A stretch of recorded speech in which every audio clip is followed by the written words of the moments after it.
Let's start with a truth that many men only realize when it's already too late. Most men don't fall because of obvious threats. They fall because of the choices they make in their personal lives. It's not a blade or betrayal that brings them down fast. No, it's the gradual erosion of their focus, peace of mind, and energy. This slow drain often starts with a woman specifically, the wrong one. The wrong woman isn't just a distraction. She's a detour from your mission, a weight on your discipline, and sometimes the very reason you lose your grip on the path you worked so hard to build. It's rarely just about love or lust. It's about access. Who you allow into your life has the power to either elevate your purpose or completely derail it. And yet, countless men ignore the warning signs. Why? Because those red flags often come dressed in charm, beauty, and temporary excitement. This isn't an attack on women. This is a shield for men. Your time, your money, your energy, your purpose, they're all worth protecting. So let's get into it. I'm going to break down 6 types of women that every man should avoid dating.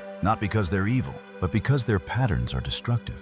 At first, they may appear harmless, maybe even thrilling, but they ultimately chip away at your spirit, leaving scars that can take years to heal. We'll start with the attention seeker. She isn't dating you, she's dating an audience. She lives for validation, thrives on likes, and finds her self-worth in digital applause. You may offer her devotion, attention, even love, but it won't ever be enough. Why? Because her hunger isn't for connection, it's for attention. And no single man can compete with the endless scroll of social media. You might think you're up against other guys, but in reality, you're fighting the entire internet. Jung once said people wear masks so long they forget who they are. For her, the mask is the attention. You're not her partner. You're just a viewer in her daily performance. And the tragedy, you might not even realize it until every meaningful moment in your life is reduced to a carefully staged snapshot, curated not for you, but for strangers. The danger isn't just emotional, it's spiritual, because when your most sacred experiences are mined for likes, your soul begins to starve. And if you think it's just a phase, just something shall grow out of, think again. This isn't a quirk, it's an addiction. And just like any addiction, when the thrill fades, so does her interest. That's why wise men set boundaries early. They know that what you tolerate at the beginning becomes your reality in the end. Next is the gold digger. She sees your wallet before she sees your character. She's more interested in your income than your insight, in what you can buy than what you believe in. Her questions aren't about your goals, they're about your spending. She doesn't want to build with you. She wants to benefit from you. And the moment someone richer comes along, you become yesterday's news. You may think you're impressing her with generosity, but the truth is, you're just renting her affection. That's the cruel math of transactional love. When your money slows down, her affection vanishes with it. Generosity should be an extension of love, not the currency that buys it. And when love turns into a transaction, you're no longer a man. You're just a walking ATM. Now let's move on to the 3rd type of woman you should never date. The party girl. On the surface, she seems like a breath of fresh air, full of life, always up for a good time. Spontaneous, magnetic, but don't be fooled by the fireworks. What starts as thrilling often ends in emotional exhaustion. You might feel like you've stepped into a movie full of flashing lights, laughter, and wild nights, but you're not the lead, you're an extra in her never-ending show. The party girl lives for the night, for the next drink, the next club, the next adventure. Her life is a carousel of chaos dressed as freedom. You might think you're the man who can anchor her down, offer her a sense of stability, but you're not her safe harbor. You're just a pit stop between her parties, and soon, what once felt exciting will start to feel like instability. You'll notice the shift when the 3 amisas texts stop making sense. When she starts disappearing for hours with vague stories. When your home becomes a temporary shelter between hangovers. At first, you'll tell yourself it's just a phase. Maybe she's young, just exploring life. But the truth is, for her, chaos isn't a phase, it's a lifestyle. Stability feels suffocating. Structure feels like chains. Jung described this as running from the inner void, seeking external chaos to avoid facing inner silence. And if you're trying to build something meaningful, business, a purpose, a legacy, then being with someone who thrives on unpredictability is like trying to build a house during an earthquake. It doesn't matter how strong the foundation is if the ground keeps shaking. You weren't meant to be a night shift therapist. You're not here to babysit someone who refuses to grow up.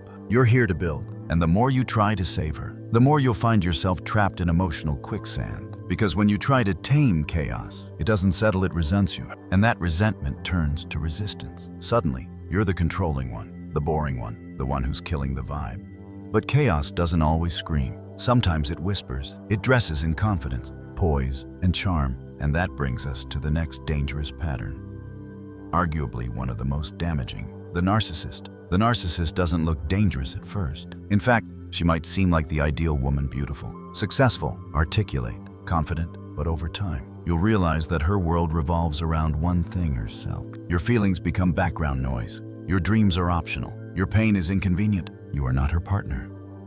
You are her reflection. Your job isn't to grow with her, but to feed her. She will thrive when you praise her, support her, celebrate her, but the moment you need something in return, the well runs dry. When you hurt, she vanishes. When she hurts, you're expected to drop everything. Her apologies, they aren't admissions of fault. They're manipulative tools. "I'm sorry you feel that way," becomes her default response. And heaven forbid you call her out, because when you do, you're painted as toxic, insensitive, or unsupportive. The Stoics warned us not to argue with tyrants. Instead, withdraw your power. You can't reason with someone who sees every conversation as a performance and every disagreement as an attack. In her world, you're not a man, you're a battery, a power source. The more energy you give, the more she drains. The more you care, the more she controls. And the longer you stay, the more you'll start to forget who you are. Machiavelli once said, "Don't beg for mercy from a ruler who thrives on control." The narcissist thrives, not because you fight back, but because you don't. She grows stronger in your silence, your tolerance, your self-sacrifice. And make no mistake, every time you sacrifice your needs to keep the peace, you're not preserving love, you're feeding a parasite. So what do? You draw the line in stone, or you walk away. Because if you don't, you'll find yourself gasping for emotional air, dehydrated from trying to drink from a cup that's been empty since the start. Now let's talk about the fifth type of woman, one that many men confuse for liberation, freedom, and adventure. She's the promiscuous woman. At first, she might come across as confident, sexually empowered, even worldly. She'll tell you she knows what she wants, that she's lived, that she's not ashamed of her past. And that's fine. We're not here to shame experience, but we are here to expose patterns. Because what looks like a liberated spirit on the surface often hides a repeated loop of emotional detachment. See, casual intimacy leaves a mark on both people, but when repeated again and again, it starts to rewire the brain. Every fling, every one-night stand, every temporary thrill reinforces a habit. Feel, enjoy, leave, repeat. And that's not just a lifestyle, it becomes a mindset, one where emotional depth becomes uncomfortable, and emotional distance becomes survival. At first, she may make you feel like the exception, like you're the one who finally changed the game. You'll be flattered, energized, even hopeful. But over time, old ghosts will start to whisper in your mind. You'll begin to wonder who came before you. You'll start to compare, question, overthink. And when you express your desire for commitment, for something real, she'll call it control. She'll say you're being insecure, that you don't trust her, that you're trying to cage her. But this isn't about control, it's about connection. And you can't connect with someone who's been trained to disconnect. If loyalty feels unnatural to her, you'll spend your days fighting for something she's never been conditioned to value. And the sad part, you'll mistake your struggle for love. You'll believe your persistence makes you noble, when in fact, it's making you emotionally bankrupt. The Stoics didn't just preach discipline with money or fitness. They preach discipline with who you allow into your life, your mind, and your bed. If a man doesn't have standards, he isn't living, he's drifting, as a tourist in his own life, visiting moments and memories. He was never meant to build anything lasting in it. And if you're serious about your growth, your mission, your future, then casual patterns can't have a permanent place in your story. And now, we come to the most dangerous woman of all, not because she's loud, not because she's wild, but because her weapon is silence. Her weapon is subtlety. This is the woman who simply doesn't love you. She might stay, she might accept your gifts, enjoy your time, laugh at your jokes, but she doesn't love you, not in the way that matters, not in the way that nourishes your spirit, challenges your purpose, or anchors your peace. And this is the woman who breaks good men, not with betrayal, but with indifference. Not by leaving, but by staying just enough to keep you hopeful. She'll let you fight for her, let you prove yourself, let you burn yourself out trying to earn something she already decided you'd never truly have. And that's the trap. You think if you just show her enough, sacrifice enough, endure enough, she'll wake up and love you back. But she won't, because love isn't a prize for effort. It's a choice, and she's already made hers.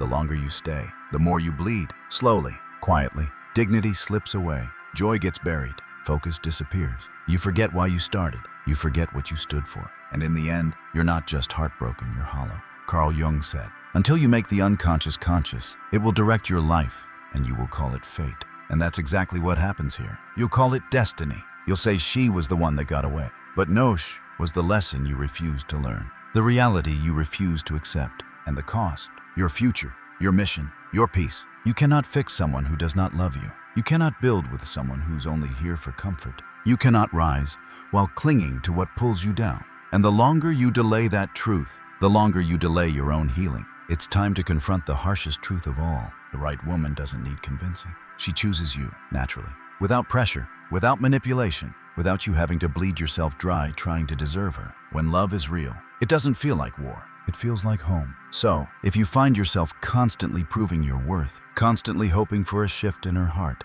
then it's not love, it's self-betrayal in disguise. You need to understand this. Brother, no woman, no relationship, no fantasy is worth losing your soul over. Not your sense of purpose, not your peace of mind, not your self-respect. The wrong woman doesn't just cost you time. She costs you alignment. She interrupts your growth. She distorts your vision. She turns your life into a battlefield of confusion and emotional fatigue. This message isn't about bitterness. It's about awareness. It's about drawing a line in the sand and declaring that your energy is sacred. Your path is non-negotiable, and your mission is greater than temporary comfort. You are not a savior. You are not an emotional crutch. You are a builder, a leader, a man on a journey towards something greater. So what do you do now? You rise. You refocus. You protect your peace like it's gold. Build your body not for vanity, but for discipline. Grow your income not for flash, but for freedom. Sharpen your mind not for debates, but for direction. Strengthen your spirit not for pride, but for purpose. Because when you become the best version of yourself, you stop being an option and you become the choice. And when that happens, the right woman won't drain your drive, she'll multiply it. She won't resent your purpose, she'll support it. She won't compete with your mission, she'll fuel it. But to meet her, you have to let go of what's holding you back. You have to walk away from relationships that feel like chains. You have to leave behind the emotional roller coasters, the blurred boundaries, the forced connections. You have to reclaim your power and say, I deserve better, not because I'm perfect, but because I'm progressing. And if there's one thing you take away from all of this, let it be this. Peace is the new power. In a world of noise, of distraction, of shallow connections, and fake love, peace is revolutionary. Guard it, demand it, choose it. Remember, it's not about avoiding all women. It's about being wise enough to avoid the wrong ones. The ones who cost more than they give. The ones who drain more than they nourish. The ones who delay your destiny. This isn't about hate. It's about hope. For you, for your future. For the kind of life and love that don't leave you broken, but build you up. If this message resonated with you, do one thing. Like, share, and subscribe to our channel. Not just for this video, but for more content that protects your purpose, empowers your path, and reminds you of who you really are. Your rise begins with your choices, so choose wisely.